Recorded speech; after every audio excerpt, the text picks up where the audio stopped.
I want to put in context now for you the gravity of what's happened here in the last month. Hundreds and hundreds of families lost just about everything they owned in the matter of 15 minutes, just like that.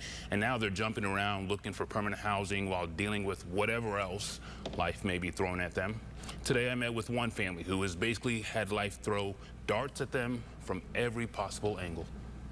That day, the 22nd, how bad was your damage? So somewhere around the ballpark of $180,000 to $200,000 in cleanup and restoration. Where were you guys staying that first week?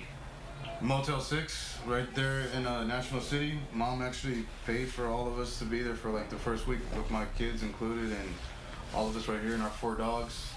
I think anywhere from like $2,000 to $3,000 she paid out of pocket. And then after that, the 29th, we got picked up by some program. But every 2 weeks, it's like we're coming up for an extension or we need an extension because we have to move out. On top of trying to go to work, on top of me taking the kids to school, on top of them trying to fix the house and us retaining it. The hotel told us that we had to check out. We had to gather all of our things, spent an hour packing and checking out just to go sit in the parking lot and then be told that these rooms are yours again. You can start repacking the rooms and bring all your stuff out of the parking lot back into the same rooms you just had. And so it's just been a big hassle. My father being a disabled veteran, that's just extra work that we don't need. It makes us feel like, how do we keep going when we're, like, case in point, like housing. They say call 211. 211 says call Red Cross. Red Cross says call the county. The county says call the city. Who are we supposed to call or talk to in these kind of situations? Everyone's just giving us the runaround. Where are things with you guys now, and what do you guys need? We still need housing. We're here until the 22nd, and after that, we still probably gonna have to file for another extension. We have to get a sanitation and abatement for our house because there's a couple of rooms that are over the limit that still need to be like basically quarantined off.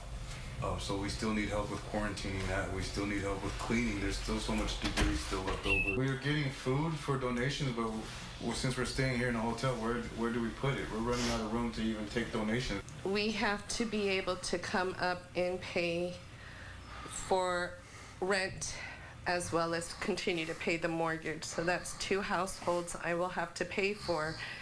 One I can't live in, and the other one I'm gonna have to sign a 1-year contract in order to get the best deal. Or after I think we were looking up Airbnbs and rentals. Renting out 2 or 3 bedroom apartments in the time being. That way we can at least have somewhere stable and then continue to fix up the house.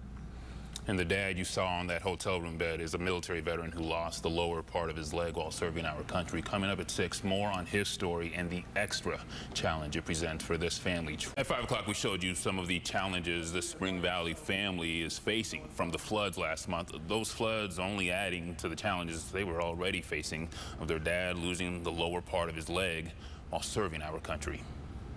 This situation, I'm assuming, could have been a lot worse had he been home when the flood came. Yes.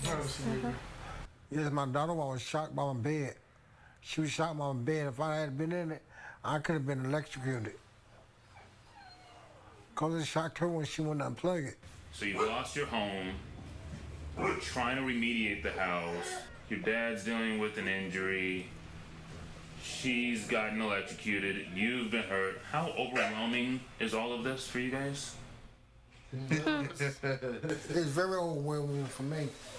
I feel like I'm a burden on the family. I feel like it's someone they spend time trying to take care of me, and they can't take care of themselves. No, don't say that. I do. That's how I feel too, because I can't help out. I can't help the family and pull my weight as much as I want to. Yeah, so like, it's taxing, it's draining, it's exhausting, it's strenuous because Pops we're all trying to help Pops, and then I'm another, handicap in the situation, you know, and then I also have to take care of my kids, and they're mostly pulling away when it comes to the house. Yeah, luckily I do have some friends in construction that were able to come over and help out, but they also have their own jobs, their own lives to tend to, so I didn't get too much help from them. We did get help from a nonprofit that helped us with the exterior, but most of the carpets and original wet items such as couches and things like that were mainly pulled by me and her and the help of one other friend who got a lot of that stuff out, because how he said he's going through an injury too, so it really left a lot of the bulk of the heavy lifting of taking all the carpets out, which are 10 times heavier when they're soaked with water. It's frustrating. All I want is a safe house to put him into right now so he can be in his hospital bed. Because of the broken leg, this is not the comfortable situation, but it's the best that they're able to do.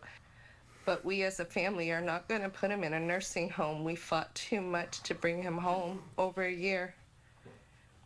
We're not giving up on him. We're not letting him go.